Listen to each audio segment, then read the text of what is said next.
नमस्कार दोस्तों, आप सभी का हमारे इस वीडियो में स्वागत है। आज हम बात करेंगे दुनिया के सबसे बड़े बौद्ध विहार के बारे में। आखिर वह कौन-सा बौद्ध विहार है, किस देश में है और इसे कब खोजा गया? वीडियो में बने रहिए। अब वीडियो शुरू करते हैं। बोरोबुदुर इंडोनेशिया के मध्य जावा प्रांत के मगेलांग नगर में स्थित 9वीं सदी का बौद्ध विहार है। यह 6 चकोर चबूतरों पर बना हुआ है, जिसमें से 3 का ऊपरी भाग गोलाकार है।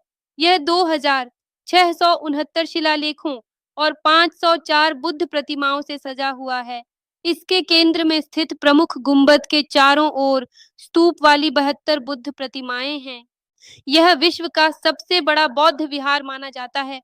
बोरोबुदुर को एक बड़े स्तूप की तरह बनाया गया है। इसका स्वरूप पिरामिड से प्रेरित है। इसका मूलाधार वर्गाकार है। इसकी हर भुजा करीब 118 मीटर की है। इसमें 9 मंजिलें हैं। निचली 6 मंजिलें चौकोर और ऊपरी 3 गोलाकार हैं। ऊपरी मंजिल के बीचों-बीच में एक बड़े स्तूप के चारों ओर 72 छोटे-छोटे स्तूप हैं, जिनमें नक्काशी किए गए छोटे-छोटे छेद बने हुए हैं। बुद्ध की मूर्तियां इन छिद्र युक्त सहपात्रों के अंदर स्थापित हैं। इन स्तूपों में जावा और उसके द्वीपों पर शासन करने वाले भारत के राजाओं की वास्तुशिल्पी परिकल्पना का उत्कृष्ट उदाहरण देखने को मिलता है। सबसे ऊपरी हिस्से पर घंटे के आकार का एक विशाल स्तूप है। इसके शिलापट्टों पर बुद्ध की अनेक मूर्तियां बनी हुई हैं। इसका निर्माण 9वीं सदी में शैलेंद्र राजवंश के कार्यकाल में हुआ। स्मारक में बहुत सारी सीढ़ियां व्यवस्थित रूप से बनी हुई हैं। गलियारों में 1460 शिलाओं पर बुद्ध से जुड़ी कहानियों का उल्लेख किया गया है। यह यूनेस्को द्वारा घोषित वैश्विक विरासत है।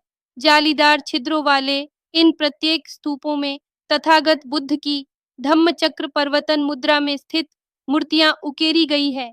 यह मुद्रा गतिशील धम्मचक्र को दर्शाती है। हर मंजिल के प्रवेश द्वारों के दोनों तरफ द्वारपाल स्वरूप शेर की मूर्ति बिठाई गई है। इस विहार के निर्माण में बड़ी तादाद में पत्थरों का इस्तेमाल हुआ है। इस काल में इतने पत्थरों को एक स्थान पर किस तरह एकत्रित किया गया, यह कैसे किया गया, यह समझ के परे है। संपूर्ण विश्व के लिए यह विहार महायान बौद्ध धम्म का केंद्र है। यह अत्यधिक विकसित सौंदर्य का जीवित उदाहरण है। विज्ञान और कला का ऐसा अभूतपूर्व संगम है, जो आपकी हर समझ को प्रभावित करता है।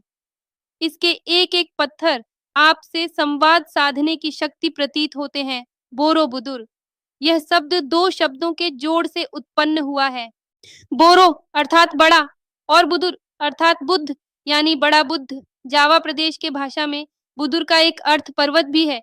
बड़े पर्वत का आभास करता बोरोबुदुर विहार इस नामकरण पर खरा उतरता है। कुछ विद्वान का मानना है कि बोरो शब्द बौद्ध मठ अथवा बौद्ध विहार का अपभ्रंश है। बोरोबुदुर में 500 से अधिक बुद्ध प्रतिमाएं हैं, जिनमें अधिकांश में बुद्ध पद्मासन स्थिति वाली मूर्तियां हैं। अधिकांश प्रतिमाएं निचले मंजिलों की परिधि पर स्थित हैं। दुर्भाग्यवश वर्तमान में कुछ प्रतिमाएं शीश रहित हैं। बुद्ध से संबंधित मुद्राएं जो यहाँ देखी जा सकती है, वे कुछ इस प्रकार है। भूमि स्पर्श मुद्रा अर्थात पृथ्वी साक्षी है। यह उनके महाज्ञान प्राप्ति का प्रतीक है। वृद्ध मुद्रा अर्थात दान व परोपकार दानवीर बुद्ध का प्रतीक है। अभय मुद्रा अर्थात साहस निर्भयता दर्शाता है कि बुद्ध हमारी रक्षा कर रहे हैं।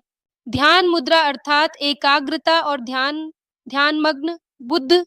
धम्म चक्र मुद्रा अर्थात गतिमान धम्म चक्र प्रतीक है तथागत बुद्ध के सारनाथ में दिए पहले प्रवचन का।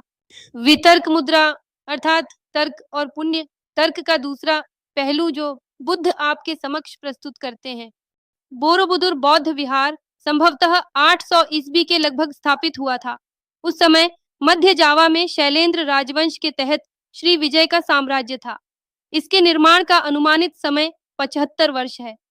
बोरोबुदुर बौद्ध विहार का पुनराविष्कार सन 1814 में lieutenant governor general Thomas Stamford rifles ने किया, जो अंग्रेजी शासन के दौरान जावा का कार्यभार संभाल रहे थे। उन्होंने डच अभियंता कॉर्नेलियस की मदद से करीब 20 वर्षों में जमीन खोदकर बौद्ध विहार को पूर्णतः बाहर निकाला। इन खंडहरों की खोज के उपरांत इसके पुनरुद्धार पर लगातार प्रयास होता रहा। राइफल्स को इसके पुनरुद्धार का श्रेय जाता है। सन 1973 में बोरोबुदुर के जीर्णोद्धार का महाअभियान चालू किया गया। इंडोनेशिया सरकार और यूनेस्को ने मिलकर एक बड़ी नवीनीकरण परियोजना में स्मारक का जीर्णोद्धार का कार्य पूर्ण किया। नवीनीकरण समाप्त होने के बाद यूनेस्को ने 1991 में बोरोबुदुर को विश्व विरासत स्थलों में सूचीबद्ध किया। जीर्णोद्धार के पश्चात यहाँ महायान बौद्ध धम्म के अनुयायियों के लिए प्रमुख तीर्थ स्थान व पर्यटकों के लिए मुख्य आकर्षण का केंद्र बना हुआ है। अगर वीडियो अच्छी लगी हो तो लाइक और शेयर जरूर करें। धन्यवाद।